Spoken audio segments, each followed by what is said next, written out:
Good afternoon, dear classmates and Sir Dulai.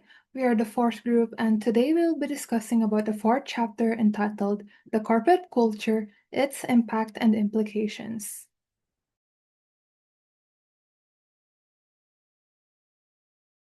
Corporate culture affects how we make ethical decisions. Even though we each have personal responsibilities, our decisions are often shaped or limited by the company culture around us. This chapter explores how the culture forms and how leaders play a role in supporting ethical behavior. Whether it's a small business or a large global company, every organization has a culture. Culture is the shared beliefs, meanings, and expectations that guide how employees think and act. Even decentralization, companies still rely on these shared values to function effectively. This slide explores how corporate cultures work and includes to figure 4.1, which shows that culture is a two-way street. It not only shapes the people in that organization, but it also shaped by them. Just like national cultures, companies have unspoken expectations and norms. If the culture clashes with your personal values, you'll likely experience discomfort. And true culture can evolve shifting it like moving an iceberg. Takes time and strong leadership. This slide explores how corporate cultures work and includes to figure 4.1, which shows that culture is a two-way street. It not only shapes the people in that organization, but it also shaped by them. Just like national cultures, companies have unspoken expectations and norms. If the culture clashes with your personal values, you'll likely experience discomfort. And true culture can evolve shifting it like moving an iceberg. Takes time and strong leadership. Defining a company's culture can be hard because it's partly based on how employees perceive it. Culture is shown in things like how fast people work, how problems are solved, the competitive environment, and how rewards and autonomy are given. These details gives clues to the deeper culture within. This slide highlights the moral responsibility that comes with being an employer or business leader. Ethics and corporate cultures go hand in hand. Leaders aren't just responsible for profits, they're responsible for the kind of environment they create. A positive ethical culture makes employee feel respected, valued, and motivated. It's not just about rules. It's about building a workplace where doing the right things is part of everyday life. For this slide, these slides include figure 4.2, which helps us understand that even with a list of cultural traits, life, work, tempo, problem solving, and humor, it's still hard to fully capture a company's culture. That's because culture is partly based on perception, and those perception actually shape the culture in return. It's a continuous loop where how people see the culture influences how they act, which in turn affects the culture again. If you are lucky enough to be someone's employer, then you have a moral obligation to make sure people do look forward to coming to work in the morning. By John Mackey, CEO and co-founder, Whole Foods Market. Now we're gonna talk about culture and ethics. How does the notion of culture connect with ethics? What role do corporate culture play in business ethics? The separation thesis asserts that ordinary ethical standards should be separate from business decisions. If a business obeys the law, it is acting ethically. In situations where the law provides an incomplete answer for ethical decision making, the business culture is likely to be the determining factor in the decision. Ethical businesses must find ways to encourage, to shape, and to allow ethically responsible decisions. The cultivation of habits, including ethical virtue, is greatly shaped by the culture in which one lives. Where we get our habits and character is all important. We can choose to develop some habits. Habits are shaped by education and training by culture. Intentionally or not, businesses provide an environment in which habits are formed and virtues, or vices are created. The effect of workplace culture on decision making cannot be overemphasized. If attended to, a strong ethical culture can deter stakeholder damage and improve bottom line sustainability. If ignored, the culture could destroy long term sustainability in both financial performance and employee retention. Responsibility for creating and sustaining ethical corporate cultures rests on business leaders. While true that individuals can shape an organization, it is equally true that organizations shape individuals. The person you become, your attitudes, values, expectations, mindset, and habits will be significantly determined by the culture of the organization in which you work. Compliance based culture emphasizes adherence to rules as the primary responsibility of ethics. A compliance culture is only as strong and precise as the rules. When rules don't apply, a values based culture relies on the personal integrity of its workforce. Values based cultures. A corporate culture in which conformity to a statement of values and principles rather than simple obedience to laws and regulations is the prevailing model for ethical behavior. A values based culture reinforces a set of values rather than rules. When we look at how companies approach ethics, we can see a clear difference between traditional and progressive cultures. In traditional compliance based cultures, ethics is often reduced to simply following the rules. The focus is on avoiding legal trouble, checking boxes, and staying within boundaries. While this approach can prevent obvious misconduct, it doesn't always inspire people to go beyond the minimum. On the other hand, progressive values based cultures treat ethics as a shared responsibility that goes deeper than the rules. The goal isn't just to avoid doing wrong, it is to encourage doing what's right, even when no one's watching. These companies invest in building trust, empowering employees, and making ethics part of everyday decision making.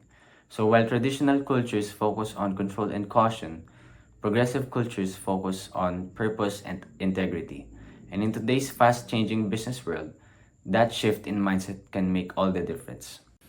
Compliance oriented goals may include meeting legal and regulatory requirements, minimizing risks of litigation and indictment, and improving accountability mechanisms.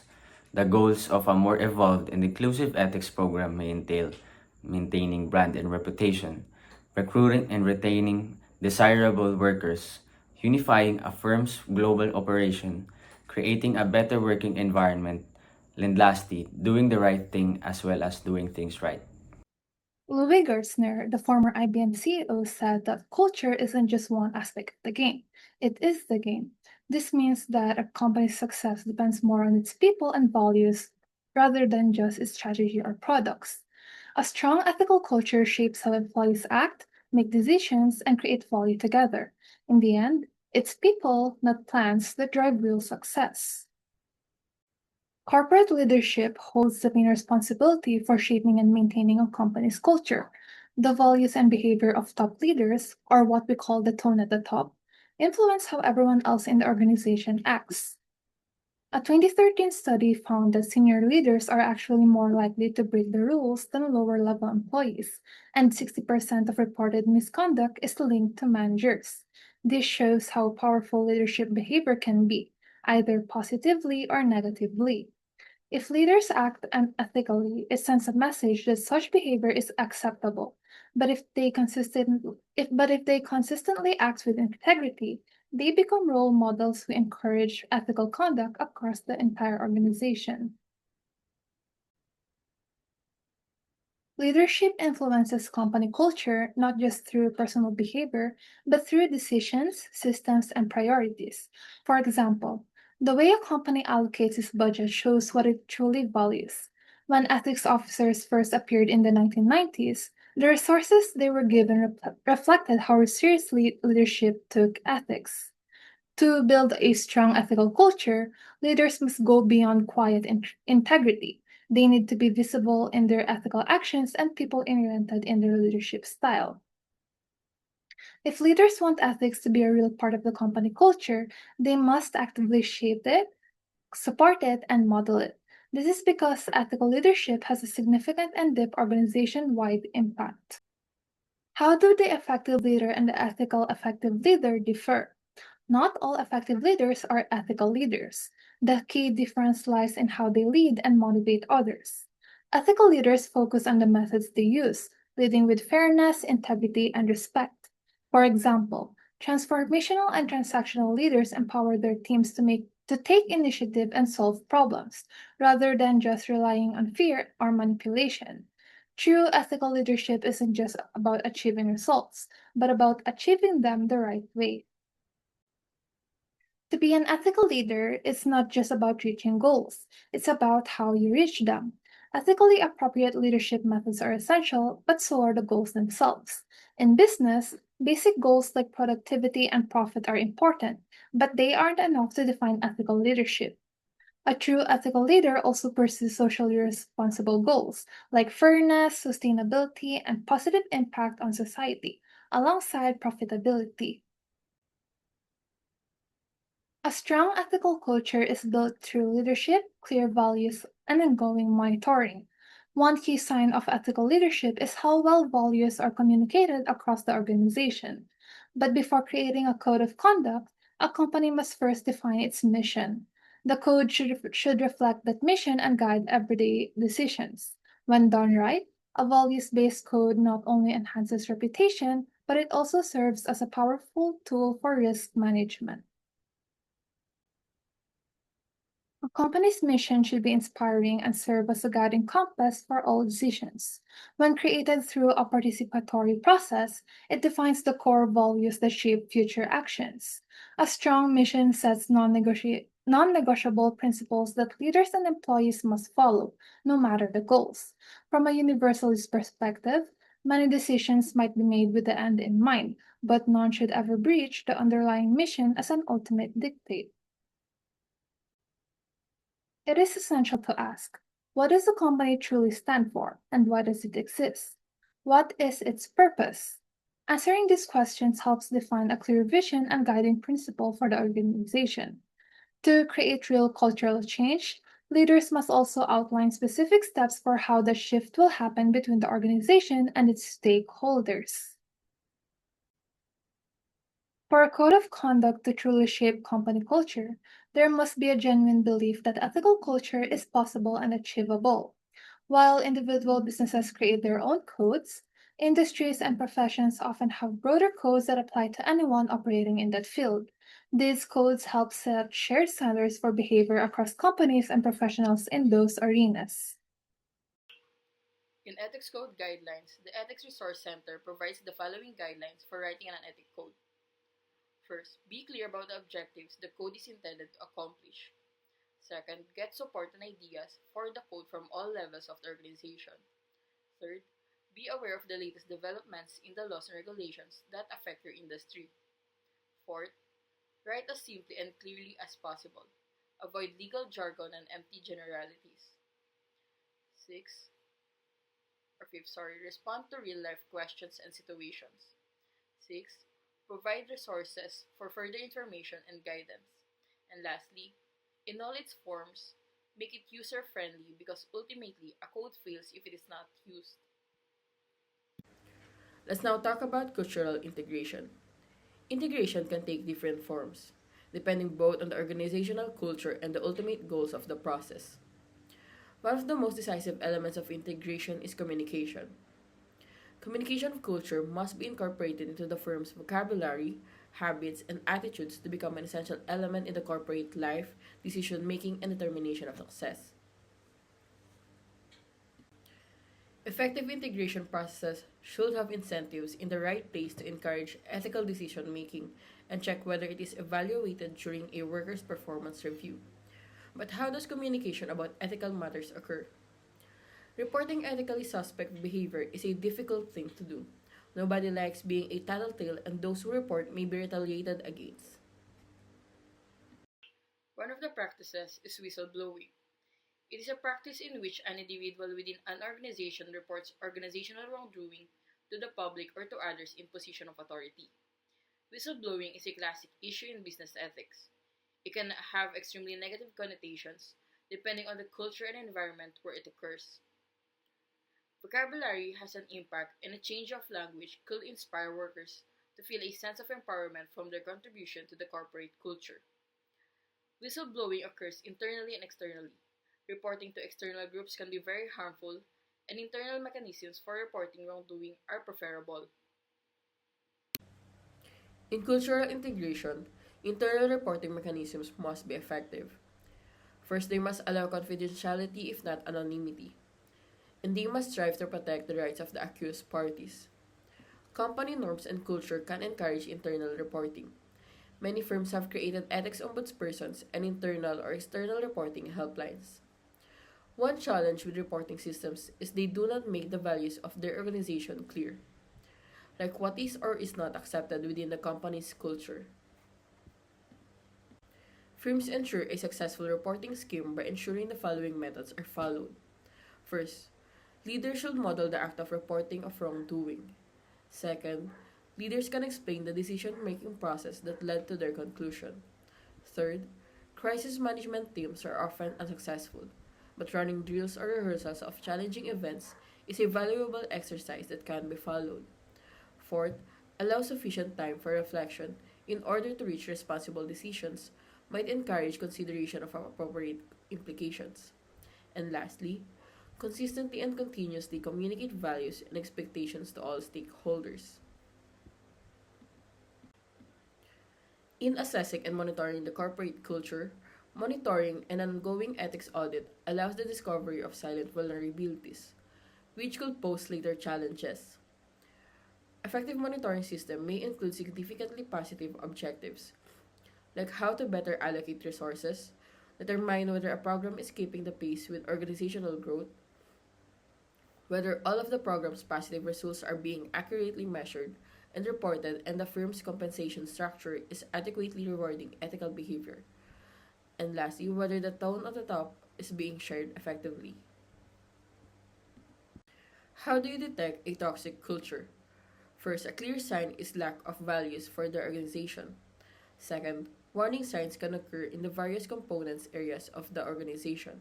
And third, if the manner in which a firm manages and communicates its financial environment is disastrous. How to measure the impact of efforts to change a culture? First, determine if employees' perceptions have changed. Second, external audits provided information as does hotline data. And lastly, any employee feedback should be gathered and analyzed for input regarding the culture. In 2004, the USSC revised its guideline to emphasize the importance of ethics and compliance programs with organizations. These updates required companies to foster a culture that promotes ethical behavior and legal compliance. Organizations were also expected to identify risk areas and regularly evaluate the effectiveness of their programs. The standard for what constitute an effective program were outlined in a separate, detailed guideline. The guidelines by the USSC encourage corporations to establish effective ethics and compliance programs to prevent criminal behavior. Organizations are expected to demonstrate due diligence in detecting and preventing misconduct while promoting a culture of ethical conduct and legal compliance. The guidelines outline specific action that qualify as due diligence and define the minimum standard for a successful ethics program. Sources of culture. Sources of organizational culture come from how leadership shapes and maintains the control environment. Leaders play a key role by setting the tone through their commitment and accountability. Culture is reinforced through control activities, clear communication, policies, training, and the consistent integration of ethics into daily operations. Regular review, monitoring, and evaluation ensure the culture remains strong and effective over time. Specific acts of an organization that can serve as due diligence. The USSC outlines specific actions organization must take to demonstrate due diligence in preventing and detecting misconducts. This includes establishing clear standards and procedures, assigning responsibility to high-level personnel, and ensuring board oversight. Organization must provide adequate resources, conduct regular training, enforce disciplinary measures fairly, and have system for monitoring, reporting, and adjusting programs based on findings. Individuals with prior misconduct should be excluded from authority roles. Mandating and enforcing culture. In 2010, the USSC revised its guideline to offer reduced penalties for organizations with effective compliance programs that met specific conditions. This included direct reporting lines from compliance personnel to the governing authority, early internal detection of the offense, timely reporting to the government, and assurance that no compliance officer was involved in or approved the misconduct. These changes reinforce the importance of strong, independent, and proactive compliance structure.